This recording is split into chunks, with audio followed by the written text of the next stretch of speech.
Highly satisfying ആയിട്ടുള്ള ഒരു video കാണിക്കാം. വളരെ സംതൃപ്തി തരുന്ന വീഡിയോ ആണ്. കണ്ടു നോക്കൂ.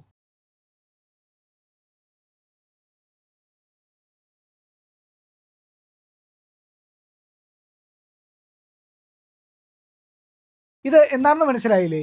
ഇത് ബംഗ്ലാദേശിന്റെ ബോർഡറാണ്. India Bangladesh border. അവിടെ ഒരുത്തൻ എടുത്ത വീഡിയോ അത്. അവൻ സെൽഫി ആയിട്ട് എടുത്തു തുടങ്ങിയ വീഡിയോ ആണ്.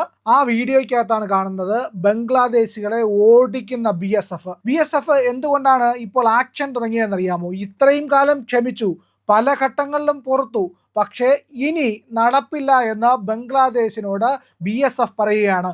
സ്ട്രിക്റ്റ് ആക്ഷൻ ആണ്. പല മേഖലകളിലും കൃത്യമായിട്ട് ഈ ഫെൻസ് ചെയ്ത മേഖലകളിലും ഫെൻസ് ചെയ്യാത്ത മേഖലകളിലും രണ്ട് രീതിയിൽ ആക്ഷൻ എടുക്കുന്നത്. ഫെൻസ് ചെയ്യാത്ത മേഖലകളിൽ കൃത്യമായി ബോർഡർ ഗാർഡ് ചെയ്യുന്നുണ്ട്. അതിന് മാത്രമല്ല, അടിച്ചോടിക്കുകയാണ് ബോർഡർ ക്രോസ് ചെയ്ത് വരാൻ ശ്രമിക്കുന്ന ആരെയും. ഇനി ബോർഡർ ഫെൻസ് ചെയ്തിട്ടുള്ള മേഖലയിൽ അത് മറികടന്നോ ചാടിക്കടന്നോ വരാനാണെങ്കിൽ ഉദ്ദേശത്തിന് ഒരൊറ്റ മറുപടിയേ ഉള്ളൂ, അത് ലാത്തിയല്ല ബുള്ളറ്റാണ് എന്നുള്ളതാണ്. ഓപ്പണായി കിടക്കുന്നിടത്ത് നമുക്കും ഒരു പ്രശ്നമുണ്ടല്ലോ. കാരണം ആരാണ് അങ്ങോട്ടും ഇങ്ങോട്ടും പോകുന്നതിനെ സംബന്ധിച്ചതൊക്കെ ഒരു പക്ഷേ ചിലപ്പോൾ സംശയങ്ങളുണ്ടായിരിക്കും. ഇവിടെ ആ സംശയങ്ങളില്ല. ബോർഡർ കെട്ടിയിരിക്കുന്നിടത്ത് ചാടി വരുന്നവൻ ബംഗ്ലാദേശിയാണ്. കൃത്യമായി കാര്യങ്ങൾ അറിയാം. അവിടെ ബുള്ളറ്റാണ് മറുപടി.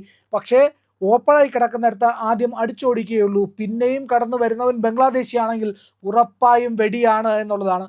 ആ രീതിയിൽ ബംഗ്ലാദേശ് ബോർഡറിൽ BSF ആക്ഷൻ തുടങ്ങിക്കഴിഞ്ഞു എന്നുള്ളതാണ്. നമുക്ക് നേരത്തെ അറിയാം, ദീർഘമായിട്ടുള്ള ഒരു ബോർഡർ ഏരിയയാണ് ഇന്ത്യ ബംഗ്ലാദേശിനുള്ളത്.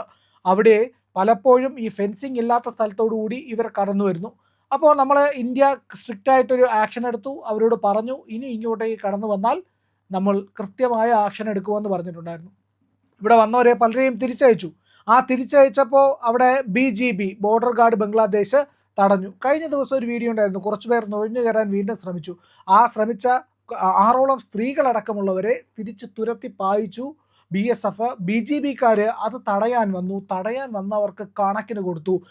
BSF ഇത്രയും കാലം സൂക്ഷിച്ചിരുന്ന ഒരു സംയമനത്തിൻ്റെ പാതയൊക്കെ ഉപേക്ഷിച്ചു എന്നുള്ളത് ആ വീഡിയോയിൽ നിന്നും വ്യക്തമാണ്. കൃത്യമായി തുരത്തുന്നുണ്ട്. BGBക്കാരോട് അങ്ങോട്ട് ഇടിച്ചു കയറിയിട്ടാണ് പറയുന്നത്, മര്യാദയ്ക്ക് പൊക്കോണം, ഇല്ലെങ്കിൽ തീർത്ത് കളയുമെന്ന്. പല ഭാഗത്തും ശവങ്ങൾ പെറുക്കിക്കൊണ്ടുപോകാൻ ഇപ്പോൾ BGBക്കാർ വരുന്നുണ്ട് എന്നുള്ളതാണ്. ബംഗ്ലാദേശ് ബോർഡർ കടന്നു വരുന്നവരെ വെടിവെച്ചിടുകയാണ് BSF ചെയ്യുന്നത് എന്നുള്ളതാണ്.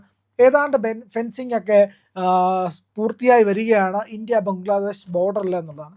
അതിനകത്ത് സിംഗിൾ ലൈൻ സ്മാർട്ട് ഫെൻസിങ് ആണ് ഒന്നാം ഘട്ടത്തിൽ. നമ്മൾ കഴിഞ്ഞ വീഡിയോയിലൊക്കെ പറഞ്ഞതാണ്, കുറച്ച് നാൾ മുമ്പാണെങ്കിലും അന്ന് പറഞ്ഞതാണ്. സിംഗിൾ ലൈൻ സ്മാർട്ട് ഫെൻസിങ് ആണ് വരുന്നത്.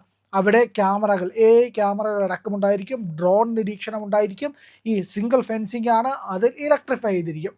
ഇത്തരത്തിലുള്ള ഫെൻസിങ്ങിൽ കൂടെ ആരെങ്കിലും കടന്നു വരാൻ ശ്രമിക്കുകയാണെങ്കിൽ അവന് ഉറപ്പായിട്ട് പരിക്ക് പറ്റും. ഇനി അതല്ല എന്നുണ്ടെങ്കിൽ BSFകാർ വന്ന് കൃത്യമായി വെടിവെച്ചിടും എന്നുള്ളതാണ്. ഇനി ഇതിന് അപ്പുറവും ഇപ്പുറവുമായി ആയിട്ട് ഡബിൾ ഫെൻസിങ്ങും കൂടി BSF ഏർപ്പെടുത്താൻ പോവുകയാണ്. അതിൻ്റെ ഘട്ടങ്ങൾ ഓരോന്നായിട്ട് പൂർത്തീകരിക്കുന്നു. മറ്റ് വടക്ക് കിഴക്കൻ സംസ്ഥാനങ്ങളെല്ലാം തന്നെ ഇത്തരത്തിലുള്ള നടപടികൾ പൂർത്തിയാക്കിക്കൊണ്ടുവരികയാണ്. ഏതാണ്ട് എല്ലായിടത്തും തന്നെ ആ ദ്രുതഗതിയിൽ നടന്നു വന്ന ഫെൻസിങ് ജോലികൾ പൂർത്തിയാകുന്നു. BGBക്കാർ തടയുമെന്നൊക്കെ പറഞ്ഞു തന്നു. നമ്മുടെ ഇവിടെ ഫെൻസിങ് കെട്ടാൻ പറ്റില്ല. അവർ ആൾക്കൂട്ടമൊക്കെ കൂട്ടി സൈറനൊക്കെ മുഴക്കി ആൾക്കൂട്ടത്തിനെയൊക്കെ കൊണ്ടുവന്നിട്ട് തടയാൻ ശ്രമിച്ചല്ലോ. ഇപ്പോൾ ആ പരിപാടിക്ക് നിന്നു കേട്ടോ. കാരണം അവർക്ക് മനസ്സിലായി BSFനോട് മുട്ടി നിൽക്കാൻ കഴിയില്ല എന്ന്. പല വീഡിയോകളും BSF ആക്രമണം കാണിക്കുന്നു, വയലൻസ് കാണിക്കുന്നു എന്നൊക്കെ പറഞ്ഞിട്ടാണ് ബംഗ്ലാദേശികൾ കാണിക്കുന്നത്. പക്ഷേ എന്ത് ചെയ്യാൻ പറ്റും? BSFനോട് മുട്ടാൻ ചെന്ന് കഴിഞ്ഞാൽ അവർ കൊട്ടി വിടുമെന്നുള്ളത് ഇവർക്ക് മനസ്സിലായിട്ടുണ്ട് ഇപ്പോൾ. അതുകൊണ്ട് തന്നെ ഇപ്പോൾ വീഡിയോ എടുത്ത് വെളിയിൽ വിടുന്നില്ല. കാരണം അന്യായം ബംഗ്ലാദേശിൻ്റെ കയ്യിൽ തന്നെയാണ് എന്ന് അവർക്ക് ബോധ്യപ്പെട്ടിട്ടുണ്ട്. അങ്ങനെ നമ്മളുടെ ഫെൻസിങ് ജോലികൾ പൂർത്തിയായി വരുന്നു. കൃത്യമായ നടപടികൾ കഴിഞ്ഞു. ഇപ്പോൾ ഉള്ള പ്രദേശങ്ങൾ എന്ന് പറയുന്നത് ദുർഘടമായ മേഖലയാണ്. നമ്മുടെ ആദ്യം കാണിച്ച വീഡിയോയിൽ തന്നെ നിങ്ങൾക്ക് കണ്ടു കാണും. പിന്നിലായിട്ട് വലിയ കുന്നുകൾ, ആ കുന്ന്, പിന്നെ നീർച്ചാലുകൾ, ചെറിയ തോടും പുഴയും ഒക്കെ ഉള്ള പ്രദേശങ്ങളൊക്കെയാണ്. അവിടെ ഫെൻസ് ചെയ്യുന്നതിന് ചെറിയ പ്രശ്നമുണ്ട്. അത് മാത്രമല്ല, ആ വീഡിയോയിൽ കാണുന്ന ഫെൻസിങ് കണ്ടിട്ടില്ലേ, പലതും തകർത്തിട്ടേക്കുകയാണ്. അത് ഈ ബംഗ്ലാദേശികളുടെ പണിയാണ്. അവന്മാർ തകർത്തിടുകയാണ് ചെയ്യുന്നത്. അതൊക്കെ പുനഃക്രമീകരിച്ച് വീണ്ടും കൃത്യമായിട്ട് നിർമ്മിച്ച് BSF മുന്നോട്ട് പോകും. പക്ഷേ ദുർഘടമായ പ്രദേശത്ത് ഈ ഫെൻസിങ് പൂർത്തിയാക്കാൻ വലിയ പ്രയാസമുണ്ട് എന്നുള്ളതാണ്. അതായത് ഒന്ന് ആലോചിച്ച് നോക്കൂ, ഫെൻസിങ്ങിൻ്റെ ഒരു പോസ്റ്റ് പോലും 10-20 അടി താഴ്ചയിലേക്ക് താഴ്ന്നു പോകുന്ന ചതുപ്പുകളുണ്ട്, പിന്നെ വെള്ളക്കെട്ടുകളുണ്ട്, സ്ഥിരമായി ഫെൻസിങ് നിൽക്കാത്ത സ്ഥലങ്ങളുണ്ട്. ഈ ഫെൻസ് ചെയ്യുന്ന സാധനങ്ങളൊക്കെ തന്നെ വർഷങ്ങളോളം നിൽക്കണമെന്നില്ല, കാരണം ഇത് ചീത്തയായി പോകാറുമുണ്ട്. അപ്പോൾ ഇത് റീപ്ലേസ് ചെയ്യണം. അങ്ങനെ വലിയ ദുർഘടമായിട്ടുള്ള പ്രദേശങ്ങൾ കൂടിയുണ്ട്, നനവും വെള്ളവും ഒക്കെ ഉള്ള സ്ഥലങ്ങൾ. ആ സ്ഥലങ്ങൾ കൂടി ഗാർഡ് ചെയ്യാനായിട്ട് BSFനോട് പ്രത്യേക നിർദ്ദേശം നമ്മുടെ കേന്ദ്ര ആഭ്യന്തര മന്ത്രാലയം നൽകിയിട്ടുണ്ട്. കൃത്യമായ നടപടി, വ്യക്തമായ ആസൂത്രണം, ശക്തമായ കാവൽ, ഇതാണ് BSF ഇപ്പോൾ മുന്നോട്ട് വയ്ക്കുന്ന കാര്യം. അതിലൂടെ തന്നെ ഈ മേഖലകളിലെല്ലാം തന്നെ നുഴഞ്ഞു കയറാൻ ശ്രമിക്കുന്നവന്മാർക്ക് നല്ല അടി പാഴ്സലായിട്ട് കൊടുത്തു വിടുന്നുണ്ട് എന്നുള്ളതാണ്. BSF കൈകാര്യം ചെയ്ത് വിടുന്നുണ്ട്. അതുമാത്രവുമല്ല, ഫെൻസിങ് കടന്നു വരുന്നവരെ വെടിവെച്ചിടുന്നുണ്ട് എന്നുള്ളതാണ്. വെടിവെച്ചിടുന്ന ശവം പറക്കിക്കൊണ്ട് പോകാനാണ് ആകപ്പാടെ BJP വരുന്നത്. ഇവർ പറയുന്നത് എന്താണെന്നറിയാമോ? ഇത് ഞങ്ങളുടെ ആൾക്കാരല്ല എന്നാണ് പറഞ്ഞുകൊണ്ട് വരുന്നത്. പക്ഷേ വെടിയേറ്റ് വീണ് കഴിയുമ്പോഴത്തേക്കും വന്ന് എടുത്തോണ്ട് പോകുന്ന കാഴ്ചയും കാണാറുണ്ട്. കാരണം അവർക്ക് തന്നെ അറിയാം അത് അവരുടെ സിറ്റിസൺ ആണ്, ബംഗ്ലാദേശികളാണ് എന്നാണ്. ഈ BJPക്കാർ ബോർഡർ കടത്തിവിടാൻ വേണ്ടിയിട്ട് കുറേ ബംഗ്ലാദേശികളെ കൊണ്ട് വന്നല്ലോ. അവരെ പിടിക്കപ്പെട്ടപ്പോൾ BJPക്കാർ ഇടപെട്ടു. അവർ ഞങ്ങളുടെ ആൾക്കാരല്ല എന്ന് പറഞ്ഞു.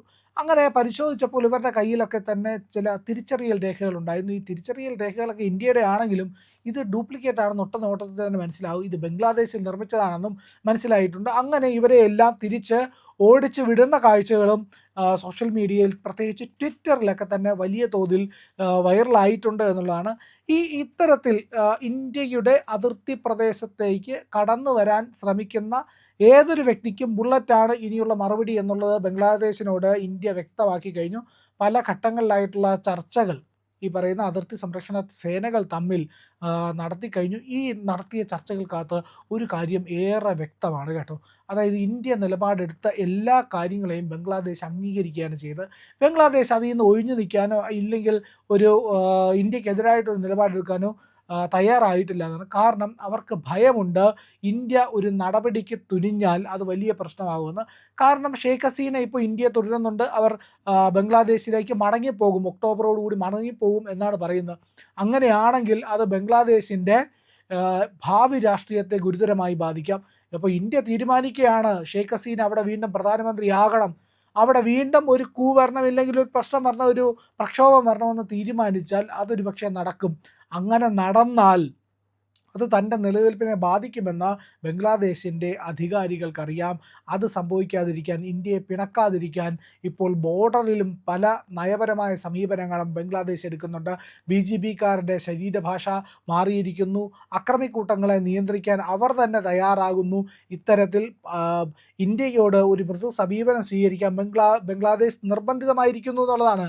ഏതായാലും BSF ഒരു കാര്യം ഉറപ്പിച്ചിട്ടുണ്ട്, ബോർഡർ കടന്നു വെടിയുണ്ട അല്ലെങ്കിൽ അടിച്ചോടിക്കും, പിന്നെയും വരുന്നവന് വെടിയുണ്ട അല്ലാതെ മറ്റൊന്നുമല്ല മറുപടി എന്ന് BSF ഉറപ്പിച്ച് പറയുന്നുണ്ട്. അത് ഇന്ത്യയുടെ നിലപാടാണ്. കാരണം ഈ അതിർത്തി കെട്ടി സംരക്ഷിക്കാൻ തീരുമാനിച്ചത് അമിത്ഷായാണ്. അതുമാത്രവുമല്ല, ഇപ്പോൾ പശ്ചിമ ബംഗാൾ ഭരിക്കുന്നത് സുവേന്ദു അധികാരിയാണ്.